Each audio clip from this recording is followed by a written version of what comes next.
Web series నుంచి start చేశారు, serials వరకు ఆగారు. సినిమాల్లోకి వెళ్ళే ఆలోచన లేదా ప్రాపర్గా?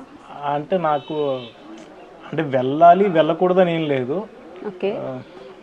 జస్ట్ అలా ఇప్పుడు సీరియల్స్ కంటిన్యూగా అది ఇది 2 సీరియల్స్ రన్ అవుతున్నాయి. So I'm happy with this. Okay.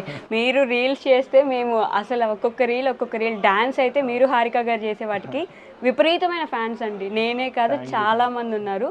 Harika గారి గురించి ఒక మాట అయినా చెప్పించమని అడిగారు మీ ఫ్యాన్స్ నన్ను. సో అంటే ఇంకొక టాక్ కూడా ఉంది, ఆవిడ ఉంటే మీకు ఒక ధైర్యం, ఆవిడ ఉంటే మాట్లాడతారు, ఆవిడ ఉంటే డ్యాన్స్ చేస్తారు, ఆవిడ ఉంటే ఏదైనా చేస్తారని చెప్పేసి. ఎంత సపోర్టివ్ తను మీకు? తను ఎంత సపోర్టివ్ ఉన్న వైఫ్ డెఫినెట్గా తను సపోర్టివ్గా ఉంది కాబట్టి నేను ఇప్పుడు ఈ పొజిషన్లో ఉన్నా, ఇలా వర్క్ చేసుకోగలుగుతున్నాను. ఓకే. అండ్ ఇంకో విషయం ఏంటంటే బయట బేసిక్గా నేను ఎక్కువ కలవను ఎవరితో. సో నాకు బాగా ఫ్రెండ్స్ అయ్యి క్లోజ్ అయితే తప్ప నేను అంత ఫ్రీగా మాట్లాడలేను. సో షోస్కి వచ్చినా కానీ ఏదైనా ఈవెంట్స్ చేసినా కూడా ఫస్ట్ నాకు చాలా టైం పడుతుంది ముందు కలవడానికి. అంత టైం మనకు అక్కడ ఉండదు, అది అయ్యేలోపు ఎపిసోడ్ అయిపోద్ది. సో నేను ఫ్రీగా ఉండలేను. ఎప్పుడైతే నా వైఫ్ కూడా నాతో పాటు ఉంటారో సో ఆ టైంలో నేను కొంచెం కంఫర్ట్ ఫీల్ అవుతా.